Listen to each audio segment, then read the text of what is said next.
Малюк іде, але може повернутись. Путін переймається долею Мадуро, але б'є по лікарні в Києві. На болотах гаряче, в Ліпецькій області палає оборонка. А в США говорять не лише про Венесуелу, а й про Гренландію. Таке не придумаєш, тільки реальність. Тисніть вподобайку і підписку. Це «Факти Лайв». Я Андрій Ковальський. Поїхали розбирати, що знову накоїв світ. Тож, головний по дронах, підривах і російській паніці іде у відставку. Василь Малюк, керівник СБУ, начебто написав заяву про звільнення. Людина, яка стояла за найгучнішими операціями проти Кремля, залишає свою посаду. Після кількох днів напруги, кулуарних консультацій і навіть публічного протистояння, генерал Малюк таки погодився написати заяву. Про це повідомили одразу кілька незалежних джерел, серед них нардепи та деякі ЗМІ. За їхніми даними, начебто сам генерал не хотів іти, але його могли попросити. І примусово така опція під час воєнного стану справді існує. Василь Малюк – один з найбільш ефективних керівників Служби безпеки України. Найгучнішими операціями в період його роботи були «Павутина», яка вивела з ладу понад 30% стратегічної авіації ворога. Також пам'ятають підрив Кримського мосту, успішне використання морських дронів та багато іншого.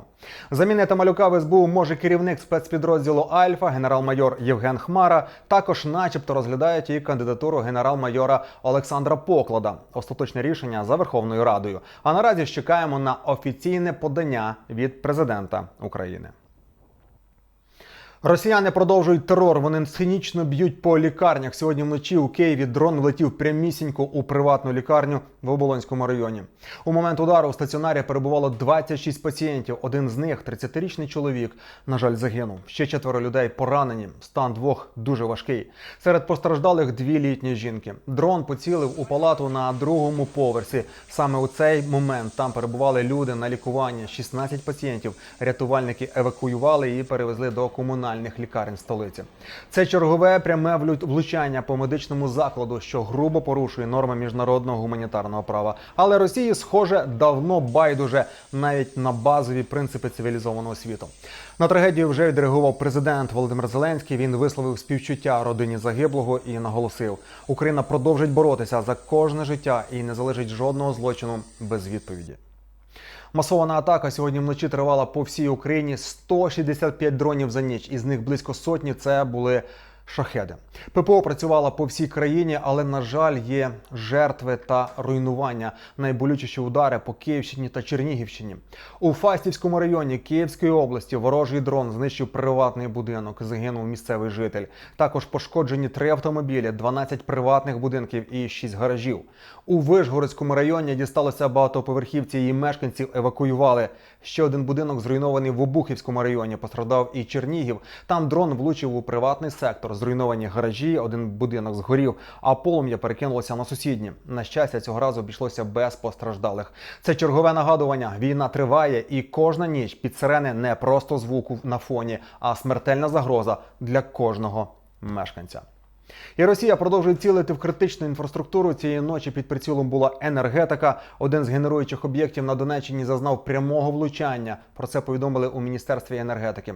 Наслідки атаки відчули одразу кілька регіонів. Повністю знеструмлений Славутич. Там без світла залишається близько 8,5 тисяч родин. Аварійні бригади працюють над відновленням постачання, але енергетики попереджають: нові атаки можливі і вони можуть ускладнити ситуацію. Росіяни продовжують вкладати мільйони в розробку машин для вбивства. Новинка – шахед із ПЗРК на борту. Сили безпілотних систем України вперше перехопили модифікований дрон, озброєний переносним зенітно-ракетним комплексом. Так, вам не почулося. Дрон із ракетою, якою можна збивати літаки. За інформацією батальйону Даркнот з 412-ї бригади, цей ворожий БПЛА ще й мав радіомодем і камеру, що дозволяло росіянам керувати ним прямісінько з території Ерефії. І навіть запускати ракету на відстані. Цей безпілотник збили, загроза знешкоджена, але будуть і наступні. Військовий експерт Сергій Безкреснов, позивний «Флеш», підтвердив, це перша поява шахеда з ПЗРК на полі бою. Каже, росіяни активно шукають нові способи полювання на українську авіацію. І от придумали дрон-самостріл. Ба більше, експерт радить пілотам уникати наближення до шахедів, бо тепер ці пташки не тільки гудуть і вибухають, а й стріляють. А цього року «Флеш» прогнозує ще й появу дронів зі старлінком та штучним інтелектом. Сьогодні о 19-й годині за київським часом у Нью-Йорку розпочнеться гучний судовий процес. Слухатимуть справу Ніколаса Мадуро, тепер колишнього президента Венесуели, якого американські силовики силоміць привезли до Сполучених Штатів Америки. Він і його дружина Сілія Флорес звинувачуються у низці тяжких злочинів, серед яких змова з метою наркотероризму, масштабне постачання кокаїну на території Сполучених Штатів, незаконне зберігання зброї та вибухових пристроїв і змова щодо використання цих засобів проти США. Ці обвинувачення включають як наркозлочини, так і терористичні елементи. Саме тому справа називається «Наркотероризм і змова». Мадуро затримали під час масштабної операції американських сил у Венесуелі. Потім разом з дружиною доправили до Нью-Йорка, до федерального суду.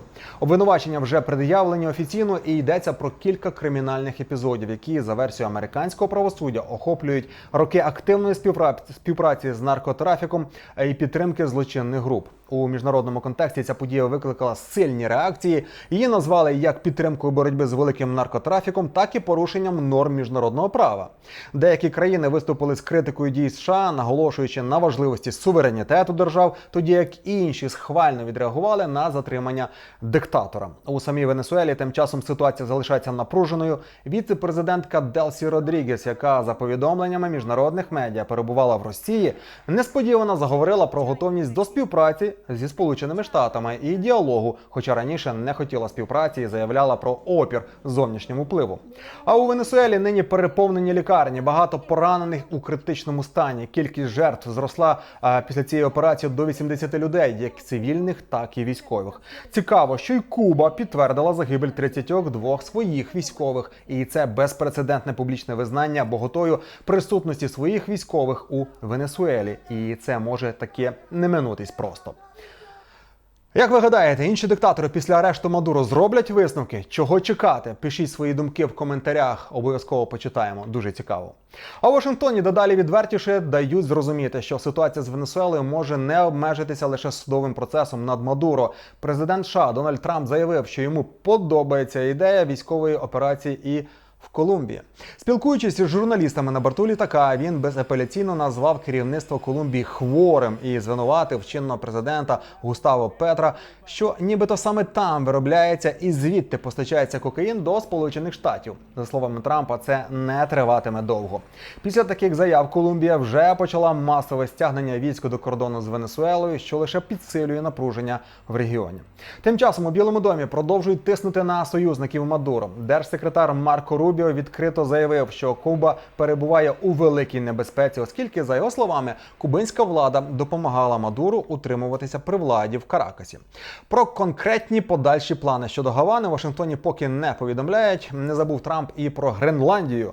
Він заявив, що острів потрібен Сполученим Штатам для національної безпеки та стверджував, ніби Європейський Союз розуміє необхідність американського контролю над цим регіоном. У відповідь Данія, член НАТО, офіційно закликала Вашингтон припинити погрози, наголосивши, що Гренландія знаходиться під гарантіями Альянсу.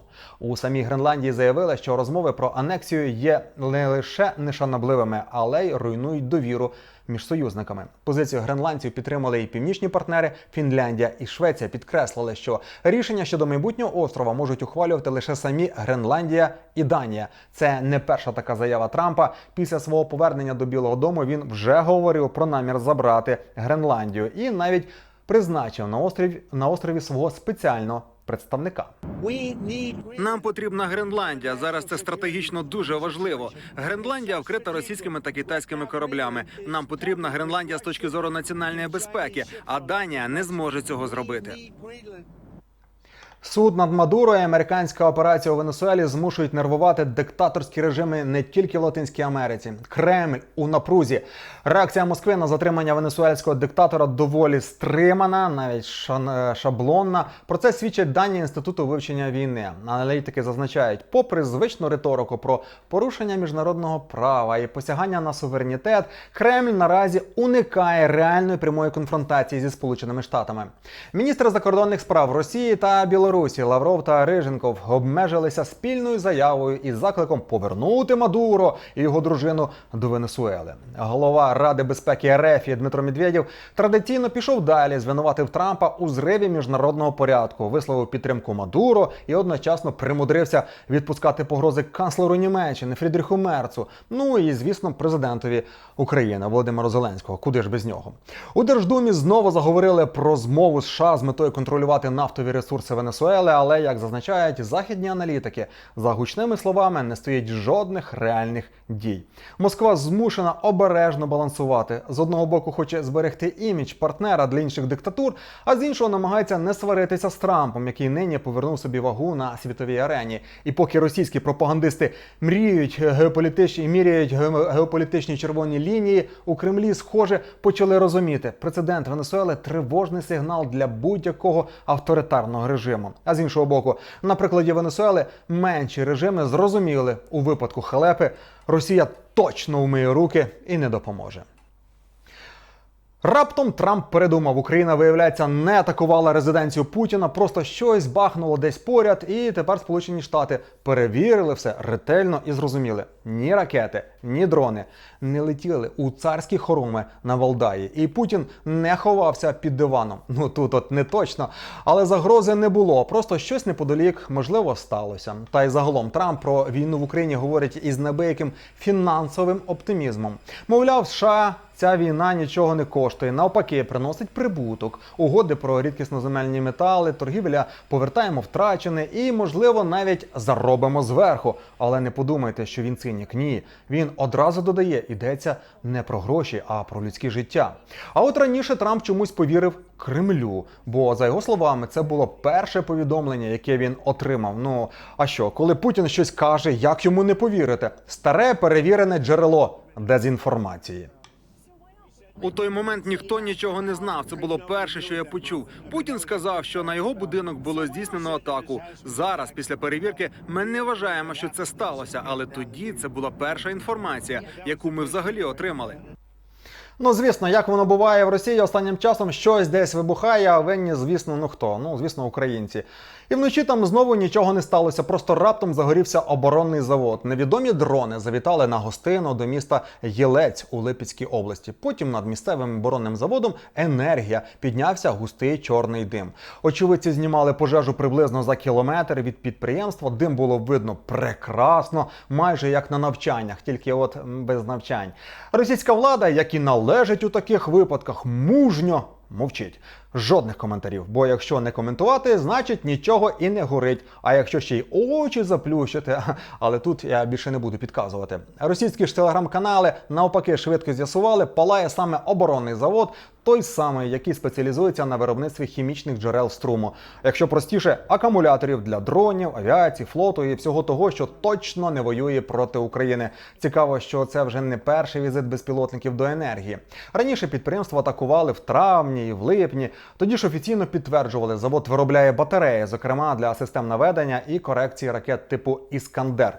Але, як бачимо, енергії на власний захист так і не назбирали. Ну, що скажеш, молодці, так тримати. А на цьому поки все. Ставте вподобайку, якщо вважаєте, що ворог має горіти всюди. Підписуйтеся, аби нічого не пропустити. Ставте вподобайки, коментуйте. І у нас лише правда і новини, які справді мають значення. Без прикрас, без цензури. Бережіть себе і тримаємо стрій.